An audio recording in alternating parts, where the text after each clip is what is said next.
हरे भरे खेत और नारियल के पेड़ों के बीच एक प्यारा सा गांव था, आनंदपुर। जिंदगी आराम से चलती थी, जैसे हवा पेड़ों से सरसराती है। गांव वाले खुश मिजाज थे। उनके दिन साधारण खुशियों से भरे होते थे।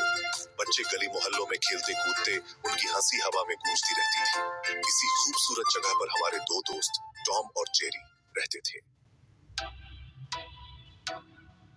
टॉम, एक शरारती बिल्ली, खुद को गांव के खाने पीने का रक्षक समझता था। वह हमेशा चौकस रहता। जैसे ही उसे कोई मौका मिलता, वह गांव के खाने पीने की चीजों पर झपट पड़ता। उसकी हरकतें गांव वालों के लिए सिरदर्द बन चुकी थीं, लेकिन टॉम को इससे कोई फर्क नहीं पड़ता था। वह अपनी मस्ती में मस्त रहता। उसका मन दूध और आम में लगता था, पर अक्सर गांव वालों को परेशान करता था। टॉम को दूध पीना और आम खाना बहुत पसंद था।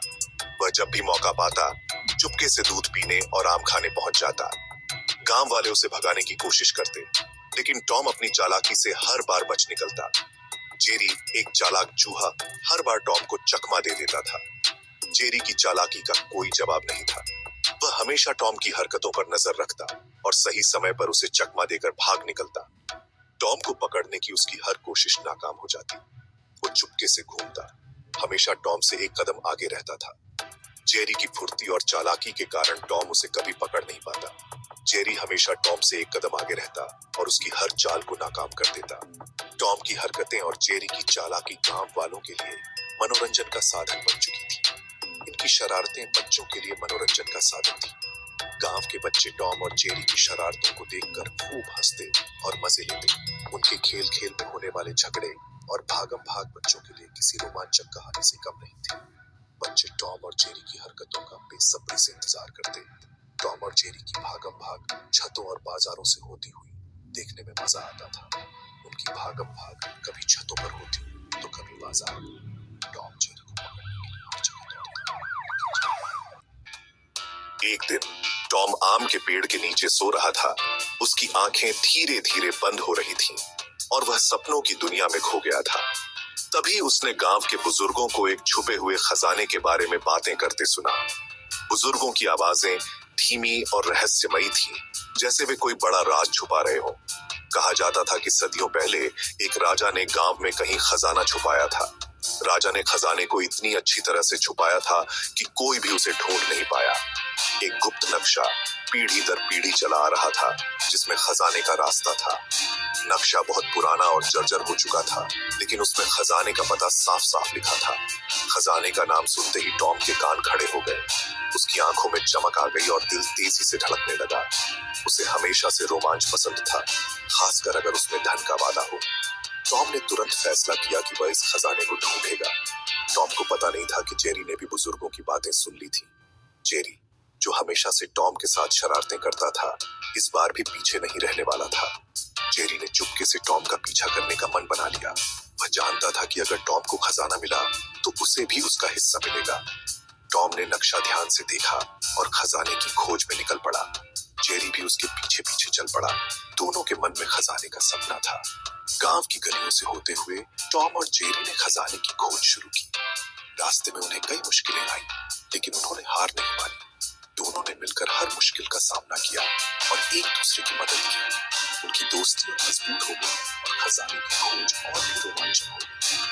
धीरे धीरे टॉम और जेरी खजाने के करीब पहुंचने लगे। हर कदम पर उन्हें नए सुराग मिलते गए और उनका उत्साह बढ़ता गया। अंत में टॉम और जेरी ने खजाने को ढूंढ निकाला। उनकी मेहनत लग गई और वो खुशी से छोड़ गए। खजाना उनके सामने था और उनके सपने सच हो गए थे। उस रात चांदनी में टॉम और जेरी गांव के पुस्तकालय पहुंचे। एक पुरानी टूटी फूटी इमारत। बुजुर्गों के अनुसार पुस्तकालय में एक पुराना खर्रा था, जिस पर खजाने का नक्शा था। वो अच्छी तरह से सुरक्षित था, लेकिन टॉम और जेरी उसे पाने की ठान चुके थे। कई मजेदार घटनाओं, टूटी हुई फर्श, एक गुस्सैल उल्लू और ढेर सारी किताबों के बाद उन्हें आखिरकार खर्रा एक छुपे हुए डिब्बे में मिल गया। नक्शे में खजाने तक पहुंचने के लिए कई मुश्किल क्लूज थे। भाग 5। वक्त की दौड़। नक्शा मिलने के बाद टॉम और जेरी ने अपने झगड़े भुलाकर खजाना ढूंढने के लिए साथ काम करने का फैसला किया। उन्हें पता था कि उन्हें चुपके से काम करना होगा। खजाने की खबर पूरे गांव में आग की तरह फैल गई थी और हर कोई उसे पाना चाहता था। ये समय के खिलाफ एक दौड़ थी और वे सबसे पहले अंत तक पहुंचने के लिए दृढ़ थे। भाग 6 मुसीबतें और परेशानियां। उनका सफर उन्हें घने जंगलों, उफनती नदियों और खतरनाक पहाड़ियों से होकर ले गया। रास्ते में उन्हें कई तरह की बाधाओं का सामना करना पड़ा, गुस्सैल भैंसों से लेकर शरारती बंदरों तक। टॉम की अनाड़ीपन और जेरी की तेज सोच अक्सर उन्हें मुश्किल हालात में डाल देती थी और फिर निकाल भी लेती थी। वे झगड़ते और बहस करते थे, लेकिन उनका साझा लक्ष्य उन्हें आगे बढ़ाता रहा। इन सब के बावजूद उनकी दोस्ती, हालांकि परीक्षित, बरकरार रही। भाग 7 खजाना मिला। आखिरकार एक लंबे समय बाद वे अपनी मंजिल पर पहुंच गए। जंगल में एक जगह जहां एक विशाल बरगद का पेड़ था। यह वही पेड़ था जो उनके गांव के बीच में खड़ा था। नक्शे के आखिरी क्लू के बाद उन्होंने पेड़ की प्राचीन जड़ों के नीचे खोदा और एक लकड़ी का संदूक निकाला। यह सोने के सिक्कों, कीमती रत्नों और चमकते हुए जवाहरातों से भरा हुआ था। उन्होंने छिपा हुआ खजाना ढूंढ लिया था। भाग 8 दिल में बदलाव। जैसे ही टॉम और जेरी ने अपने सामने धन को देखा, उनके ऊपर एक अजीब सी भावना छा गई। यह जीत का उत्साह नहीं था जिसकी उन्हें उम्मीद थी। इसके बजाय उन्हें खालीपन का एहसास हुआ। उन्होंने महसूस किया कि उनकी साहसिक यात्रा उनके लिए भौतिक धन से कहीं अधिक मूल्यवान कुछ लेकर आई थी। इसने उनके बंधन को मजबूत किया और उन्हें टीम वर्क का महत्व सिखाया। उन्होंने खजाना गांव वालों को वापस करने का फैसला किया। भाग 9 असली खजाना। गांव वाले अपना खोया हुआ खजाना वापस पाकर बहुत खुश हुए। यह खजाना उनके लिए केवल सोने और गहनों का संग्रह नहीं था, बल्कि उनके पूर्वजों की धरोहर और उनकी संस्कृति का प्रतीक था। जब उन्होंने इसे खो दिया था, तो उनके दिलों में एक खालीपन था, लेकिन अब इसे वापस पाकर वे फिर से पूर्ण महसूस कर रहे थे। उनकी आंखों में खुशी के आंसू थे और उनके चेहरों पर मुस्कान थी। यह एक ऐसा क्षण था जिसे वे कभी नहीं भूल सकते थे। उन्होंने टॉम और जेरी की प्रशंसा की और उन्हें धन्यवाद दिया। टॉम और जेरी ने न केवल खजाना वापस लाने में मदद की थी, बल्कि उन्होंने गांव वालों को एकजुट किया था। उनके साहस और बुद्धिमानी ने गांव वालों को प्रेरित किया और उन्हें दिखाया कि सच्ची ताकत एकता में होती है। गांव वालों ने टॉम और जेरी को अपने कंधों पर उठाया और पूरे गांव में घुमाया। उनके सम्मान में गीत गाए और नृत्य किया। यह एक ऐसा उत्सव था जो कई दिनों तक चला। टॉम और जेरी ने उस दिन एक बहुमूल्य सबक सीखा। उन्होंने महसूस किया कि सच्ची खुशी केवल भौतिक संपत्ति में नहीं होती, बल्कि उन संबंधों में होती है जो हम दूसरों के साथ बनाते हैं। उन्होंने देखा कि कैसे गांव वालों की खुशी और एकता ने उन्हें एक नई ऊर्जा और उत्साह दिया। टॉम और जेरी ने एक दूसरे से बात की और इस अनुभव से सीखे गए सबक को अपने जीवन में लागू करने का निर्णय लिया।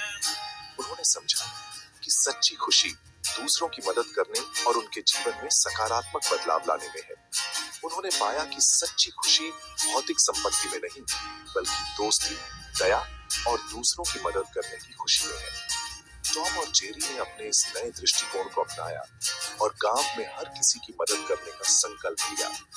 वे हर दिन किसी न किसी की मदद करते, चाहे वह छोटा काम हो या बड़ा। उन्होंने देखा कि उनकी छोटी छोटी मददें भी गांव वालों के जीवन में बड़ा बदलाव ला रही। उनकी दोस्ती और भी मजबूत हो गई और वे एक दूसरे के साथ और भी खुश रहने लगे। और इस तरह आनंदपुर में जीवन अपनी शांतिपूर्ण लय में लौट आया, लेकिन अब वह पहले से भी अधिक समृद्ध और खुशहाल था। गांव वाले अपने दैनिक कार्यों में लगे रहते, लेकिन अब उनके दिलों में एक नई उम्मीद और खुशी थी। वे जानते थे कि उनके पास एक दूसरे का साथ है और वे किसी भी चुनौती का सामना कर सकते हैं। गांव का वातावरण और भी शांतिपूर्ण और सुंदर हो गया था, जो रोमांच, दोस्ती और उस सच्चे खजाने की खोज की कहानी से समृद्ध हुआ जो उनके भीतर था। टॉम और जेरी ने अपने इस अद्भुत अनुभव को हमेशा के लिए अपने दिलों में संजो लिया। उन्होंने सीखा कि सच्चा खजाना वह नहीं होता जो हम बाहर खोजते हैं, बल्कि वह होता है जो हमारे भीतर होता है। यह खजाना हमारे रिश्तों, हमारी दया और हमारी मदद करने की भावना में छिपा होता है। और इस तरह टॉम और जेरी ने अपनी यात्रा को एक नई दृष्टि और समझ के साथ समाप्त किया।